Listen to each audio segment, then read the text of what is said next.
Hello everyone. जो सबसे पहला टॉपिक मैंने चूज किया है वो है डेवलपमेंट ऑफ प्लेसेंटा।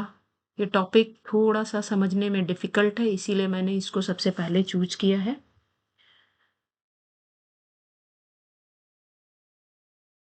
ये टॉपिक बेसिकली मैंने आपकी जो रेगुलर टेक्स्ट बुक्स हैं like clinical embryology by Vishram Singh, text book of obstetrics by DC Dutta, उससे लिया है। थोड़ा बहुत पोर्शन विलियम्स ऑब्स्टेटिक्स जो कि पीजी की ऑब्स्टेटिक्स की बुक है, उससे भी लिया है। तो फर्स्ट ऑफ ऑल प्लेसेंटा होता क्या है? Placenta is a highly vascular disc-like structure by which the unborn child or the fetus is attached to its mother's uterine wall. तो placenta is a highly vascular मतलब जिसमें बहुत सारी vessels होती हैं। डिस्क लाइक मतलब एक राउंडेड प्लेट की तरह होता है, तो जिससे कि फीटस जो होता है वो मदर की यूट्राइन वॉल से अटैच रहता है। अब ये फीटस क्या होता है? तो जब तक कि बेबी जिसकी डिलीवरी नहीं होती है इंट्रा यूट्राइन रहता है, यूट्रस के अंदर रहता है, तब तक हम इसको बेबी नहीं बोलते, तब तक हम इसको फीटस बोलते हैं। Only after the delivery that we say the baby as baby. तो बेसिकली जो यूट्रस के अंदर है वो that is known as foetus, और जिसकी डिलीवरी हो गई है that is known as baby. तो प्लेसेंटा जो होता है वो दो डिफरेंट सोर्सेस से डेवलप करता है। एक फीटल पोर्शन होता है जो कोरियन फ्रंडोजम से डेवलप करता है, और दूसरा मैटरनल पोर्शन होता है जो डेसिडुआ बिसालिस से डेवलप करता है। फीटल पोर्शन, मैटरनल पोर्शन मतलब फीटस और मदर दोनों ही डेवलपमेंट में पार्ट लेते हैं। तो अब ये दोनों स्ट्रक्चर्स कोरियन फ्रंडोजम और डेसिडुआ बिसालिस ये दोनों इम्प्लांटेशन के बाद बनते हैं। तो basically the development of placenta ये जो होता है वो इम्प्लांटेशन के बाद ही स्टार्ट होता है। तो अगर हमें डेवलपमेंट ऑफ प्लेसेंटा जानना है तो हमें क्या क्या चीज़ें आनी चाहिए? सबसे पहले तो इम्प्लांटेशन क्या होता है, कैसे होता है। फिर उसके बाद जो मैटरनल पोर्शन है दैट इज डेसिडुआ बिसालिस, वो क्या होता है, कैसे बनता है। फिर जो प्लेसेंटल मेम्ब्रेन्स हैं एमनियन एंड कोरियन वो कैसे बनती हैं।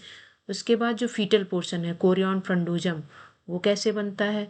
फिर उसके बाद formation of trabeculae and intervillous spaces, फिर development of villi, then establishment of placental circulation, जो इतना हाईली वेस्कुलर प्लेसेंटा है उसकी जो वेसल्स हैं कहाँ से आई, एंड देन उसका सेगमेंटेशन, लोबुलेशन ऑफ प्लेसेंटा।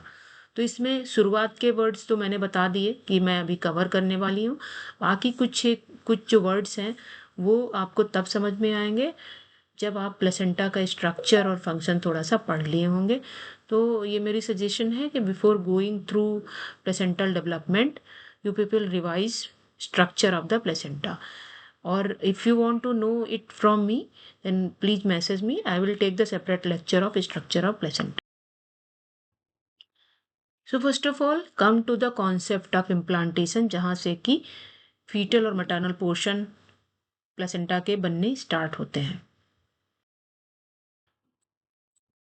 तो प्लेसेंटा का डेवलपमेंट कब स्टार्ट होता है? आप when the morula enters into the uterine cavity. अब ये मोरुला क्या है? तो फर्टिलाइजेशन कहाँ पे होता है? फर्टिलाइजेशन होता है plus ampullary region of the fallopian tube में। वहाँ पे एग और स्पर्म दोनों का फर्टिलाइजेशन होता है। उसके बाद जो सबसे पहला स्ट्रक्चर बनता है उसको हम लोग बोलते हैं zygote.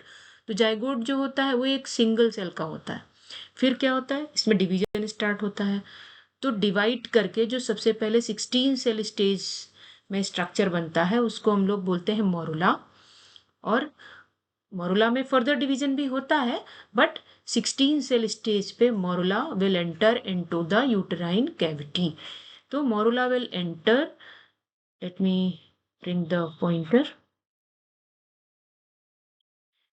So the morula will enter into the uterine cavity at 16 cell stage when it is covered with zona pellucida. तो ये मोरुला है, इसमें ये 16 सेल्स हैं, और ये बाहर की जो ग्रीन वाली लेयर है इसको हम लोग जोना पेलुसिडा बोलते हैं। तो ये तो कवरिंग जोना पेलुसिडा ठीक है, पर अंदर की जो एक सिंगल सेल से जाइगोट ने डिवाइड करके 16 सेल्स बनाई हैं, तो इसके जो बाहर की जो लेयर्स हैं सिंगल लेयर में अरेंज रहती है, इसको हम लोग बोलते हैं outer layer of the cells, जो कि ट्रोफोब्लास्ट का प्रिकर्सर है। ये ट्रोफोब्लास्ट आगे चल करके फीटल मेम्ब्रेन्स बनाने वाली हैं। और जो अंदर की सेल्स हैं इसको हम लोग बोलते हैं इनर सेल मास या एम्ब्रियोब्लास्ट, क्योंकि यही आगे चल करके एम्ब्रियो प्रॉपर या फीटस को बनाने वाला है। So the cells now get arranged into two groups known as the group of cells in the center, it is known as inner cell mass, this one, and or the embryoblast. Then cells present at the periphery known as trophoblast, the this outer layer is known as trophoblast. तो trophoblast की एक खास tendency होती है, इसका एक sticky nature होता है, मतलब ये जिस भी सरफेस के कांटेक्ट में आएगी उससे स्टिक हो जाएगी, चिपक जाएगी। So the trophoblast has the tendency of attaching itself to any tissue with which it comes into the contact. तो that is necessary for implantation. Otherwise क्या होगा, अगर स्टिकी नेचर नहीं होगा तो ट्रोफोब्लास्ट जो ये मोरुला है ये अपने आप को अटैच ही नहीं कर पाएगा। I mean जो ट्रोफोब्लास्ट है वो अटैच ही नहीं कर पाएंगी यूट्राइन कैविटी से। तो इम्प्लांटेशन अगर होगा नहीं then there will be no pregnancy. अब क्या होता है, जब ये सेल्स अरेंज हो जाती हैं, मोरुला यूट्राइन कैविटी में आ गया है कवर्ड विद जोना पेलोसिडा, तो अब क्या होगा, एंडोमेट्रियल फ्लूइड जो यूट्राइन कैविटी है उसको हम लोग एंडोमेट्रियल कैविटी भी बोलते हैं, क्योंकि यूट्रस की जो अंदर वाली लाइनिंग होती है उसको एंडोमेट्रियम बोलते हैं, तो इसकी कैविटी को इसीलिए एंडोमेट्रियल कैविटी बोलते हैं। तो इस कैविटी के अंदर जो फ्लूइड होता है, पानी होता है, उसको हम लोग बोलते हैं एंडोमेट्रियल फ्लूइड। तो it will penetrate the zona pellucida, जो ग्रीनिश लेयर है इसको ये फ्लूइड पेनिट्रेट करेगा and enters into the intercellular spaces of the morula. तो ये जो सेल्स के बीच बीच में थोड़ा थोड़ा सा जो जगह है इसके अंदर में पहले भर जाएगा। Gradually the inter cellular spaces become confluent and finally a single large cavity is form known as blastocoel. इसका क्या मतलब है, मतलब ये जो छोटे छोटे जो इंटर सेलुलर स्पेसेज यहाँ पे हैं ये धीरे धीरे करके बड़े होके मिल जाएंगे एक दूसरे से। बिकम कॉन्फ्लुएंट मीन्स कि एक दूसरे से मिलके फाइनली एक बड़ा सा स्पेस बन जाएगा। तो जो इनर सेल मास है वो एक साइड को पुश हो जाएगा, ट्रोफोब्लास्ट तो पेरिफेरी में ऑलरेडी अरेंज थी ही, तो एक साइड में एक कैविटी बन जाएगी और एक साइड में इनर सेल मास अरेंज हो जाएगा। तो इस कैविटी को हम लोग बोलते हैं ब्लास्टोसील। अब बिकॉज इस स्टेज पे बन गया है ब्लास्टोसील, इसलिए इस स्ट्रक्चर को हम बोलते हैं blastocyst. So at this stage the embryo is known as blastocyst. तो जो ब्लास्टोसील है it is filled with fluid rich in nutrients which is secreted by the endometrium of the uterus. तो ये जो ब्लास्टोसील के अंदर जो फ्लूइड है ये कहाँ से आया, एंडोमेट्रियल कैविटी से आया, तो इसलिए एंडोमेट्रियल फ्लूइड है ये। और it is rich in nutrients, क्योंकि यहीं पे इनर सेल मास है जो आगे चल के एम्ब्रियो बनाने वाला है, तो embryo needs nutrients for its development, तो it is very rich in nutrients.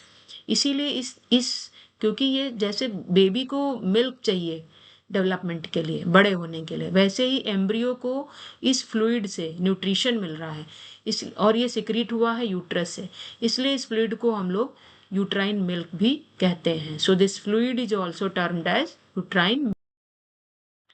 अब क्या होगा, ये जो अंदर का जो स्ट्रक्चर था वो फाइनली इनलार्ज हो जाएगा। So as the blastocyst enlarges in size, zona pellucida के ऊपर प्रेशर पड़ेगा and finally it will disappear. तो नाउ अब क्या होगा, जो स्टिकी ट्रोफोब्लास्ट है यहाँ पे ये एक्सपोज हो जाएंगी and because these are sticky, so now the blastocyst becomes ready for the implantation। जब तक जोना पेलोसिडा रहेगा तब तक ये इम्प्लांट नहीं हो पाएगा एम्ब्रियो, क्योंकि जो zona pellucida is not sticky, ये लुढ़कता पुढ़कता सा रहेगा यूट्राइन कैविटी के अंदर। And as soon as this zona pellucida will disappear, sticky trophoblast will attach itself to the uterine cavity and the implantation will start। तो trophoblast will stick to the uterine endometrium. ये uterine cavity है जिसके अंदर ये developing blastocyst है, इसमें एक side में इनर सेल मास है और चारों तरफ में ट्रोफोब्लास्ट अरेंज है। फिर ये जो एंडोमेट्रियम है उसकी ये सिंगल एंडोथीलियल लेयर है और ये ग्लैंडुलर लेयर है। So the cells of the trophoblast will divide mitotically, मतलब माइटोसिस होगी इसके अंदर, मतलब सेल्स जो होती हैं वो 1 से 2, 2 से 4 इस तरीके से होती जाएंगी, and form the new sales. तो अब जो नई सेल्स बनेगी उसमें क्या होगा, they will lose their cell membranes and form a mass of cells called syncytiotrophoblasts। क्या मतलब है इसका, जो एम्ब्रियो का जो ट्रोफोब्लास्ट वाला जो पोर्शन जो यूट्राइन कैविटी से जहाँ पे अटैच किया है, उसके आगे की जो ट्रोफोब्लास्ट की जो लेयर है वो डिवाइड पहले करेगी, फिर उसकी सेल मेम्ब्रेन सेल्स की खत्म हो जाएगी, डिस्ट्रॉय हो जाएगी, तो सारे के सारे जो न्यूक्लियस सेल्स के हैं वो रिलीज हो जाएंगे और एक सिंगल स्पेस में इकट्ठे हो जाएंगे। इसको हम बोलते हैं सिंसिसियो, और बिकॉज ये ट्रोफोब्लास्टिक लेयर है इसलिए इसको बोलते हैं सिंसिसियो ट्रोफोब्लास्ट। तो अब ये क्यों बना, तो सिंसिसियो ट्रोफोब्लास्ट का काम क्या है, it will invade the endometrium with the help of proteolytic enzyme secreted by its cells. तो मेनली जो सिंसिसियो ट्रोफोब्लास्ट होता है उसका काम सिक्रेटरी होता है, ये प्रोटियोलिटिक एंजाइम निकालेगा। तो प्रोटियोलिटिक एंजाइम का काम क्या है, जो ये एंडोमेट्रियल वॉल है, जो यूट्रस की जो वॉल है, प्रोटियोलिटिक एंजाइम्स उनकी सेल्स को डिस्ट्रॉय कर देगा, उसकी लाइसिस कर देगा। तो सेल्स जब डिस्ट्रॉय होंगी तो यहाँ पे स्पेस, तो ये इसमें एक आगे की तरफ एक रास्ता सा बनता जाएगा, स्पेस बनता जाएगा, और जो ये एम्ब्रियो है ये इसके अंदर यूट्राइन वॉल के अंदर ये आगे बढ़ता जाएगा, और फाइनली एक स्टेज क्या आएगी, पूरा का पूरा इस यूट्राइन वॉल के अंदर आ जाएगा, और जो एंडोथीलियम थी यूट्राइन की जो इनरमोस्ट लेयर, उसकी एक लेयर इस एम्ब्रियो को कवर कर लेती है। So the blastocyst goes deeper and deeper until it completely lies within the endometrium, और this type of implantation in the human beings is known as interstitial implantation। Animals में different type का implantation होता है। So अब हमने concept of implantation पढ़ लिया। Now come to the second one, that is formation of the maternal portion of the placenta, that is decidua bissalis। तो क्या होता है, as soon as implantation occurs there will be some changes in the functional layer of the endometrium, जिसको कि अब हम लोग बोलते हैं डेसिडुआ। मतलब क्या है कि जो एंडोमेट्रियम है इम्प्लांटेशन के बाद उसमें कुछ चेंजेज आ जाएंगे, तो इस एंडोमेट्रियम को अब हम लोग एंडोमेट्रियम ना कह के बोलेंगे decidua. So decidua is basically endometrium of pregnancy. जब इम्प्लांटेशन होता है, at the time of implantation endometrium is in secretory phase of menstruation. तो अगर आपको मेंस्ट्रुअल साइकिल याद हो तो इसकी 2 फेजेस होती हैं। फर्स्ट वाली फेज को हम लोग प्रोलिफरेटिव फेज बोलते हैं। सबसे पहले एस्ट्रोजन आता है जिसके अंडर एंडोमेट्रियल लाइनिंग जो होती है यूट्रस की वो प्रोलिफरेट करती है, तो इसीलिए first half of the cycle को हम बोलते हैं प्रोलिफरेटिव फेज। उसके बाद 14th डे पे ओवुलेशन हो जाएगा। उसके बाद ओवुलेशन के बाद कॉर्पस ल्यूटियम बनेगा। कॉर्पस ल्यूटियम प्रोजेस्टेरोन सिक्रीट करेगा और ये कुछ सिक्रीटरी चेंजेस करेगा एंडोमेट्रियम की ग्लैंड्स में। तो अब इसको हम बोलते हैं सिक्रीटरी फेज मेंस्ट्रुअल साइकिल का। तो after implantation syncytiotrophoblast starts secreting human chorionic gonadotropin. तो जैसे ही इम्प्लांटेशन होगा, अभी सिंसिसियो ट्रोफोब्लास्ट हम लोगों ने पढ़ाई है क्या होता है, तो वहां से एक हार्मोन निकलता है, एससीजी बोलते हैं जिसको, ह्यूमन कोरियोनिक गोनाडोट्रोपिन।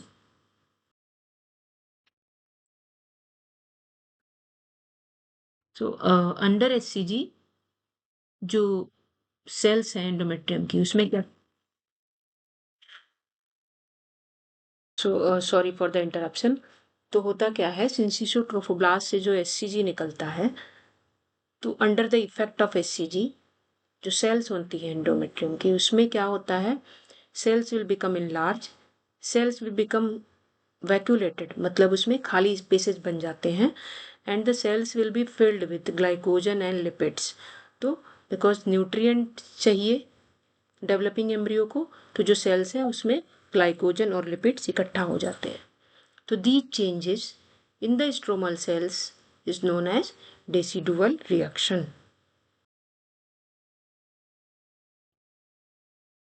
तो अब जो इंटरस्टिशियल इम्प्लांटेशन हुआ है उसकी वजह से ये जो डेसिडुआ होती है वो 3 पार्ट्स में डिवाइड होती है।